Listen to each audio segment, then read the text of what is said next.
Neeraj ji पूजाजी Jain trustee Gunayatan Delhi, और उसके बाद में तैयार रहेंगे कलाजी कासलीवाल।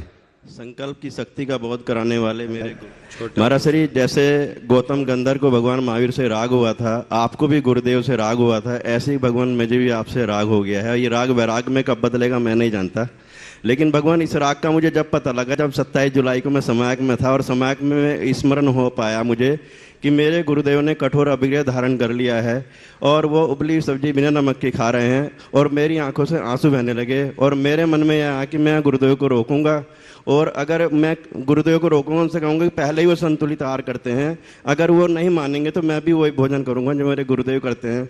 महाराज साहब, मैं भी उस समय अपने आप को कमज़ोर महसूस कर रहा था, लेकिन महाराज साहब मेरा सवाल यह है कि जब साधु कठोर अभिग्रह के कारण कमजोरी महसूस करते हैं तो श्रावक भी अपने अंदर कमजोरी महसूस करते हैं, ये क्यों होता है?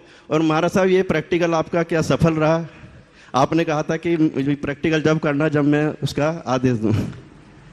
देखो, साधुओं का काम तो है साधना करना, और भांति भांति के प्रयोग हम लोग करते रहते हैं, पर मैं कहूँ कि मेरी होड़ तुम करो तो शायद परेशान हो जाओ, फिर तो मेरे ही जैसा बनना पड़ेगा, और जिनको लेकर आए हैं ना उन सब का ख्याल फिर क्या कौन करेगा? आज्ञा दे तो महाराज साहब बन जाऊंगा। तो बोला उनका ख्याल कौन करेगा, ये सोच लो।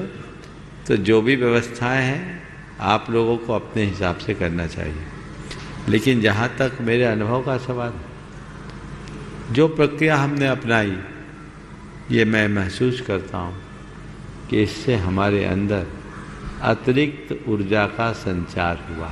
जी महाराज, समझ लो, मैंने अपने अनुभूति को सार्वजनिक रूप से पहले भी प्रकट किया, इसलिए बार बार मैं नहीं दोहराना चाहता, और मैं ये भी नहीं कहता कि आप इसको अपनाओ, नहीं तो कल आप हम पर ही क्लेम ठोक दोगे कि आपसे प्रेरित होकर हमने किया और हमको नुकसान हो। ऐसा नहीं होगा भगवान। नहीं, आपकी बात नहीं कर रहा, जमाना जी महाराज खतरनाक है, इसलिए डिस्क्लेमर पहले दे देना चाहिए। जी महाराज, ये डिस्क्लेमर बहुत जरूरी हो गया है।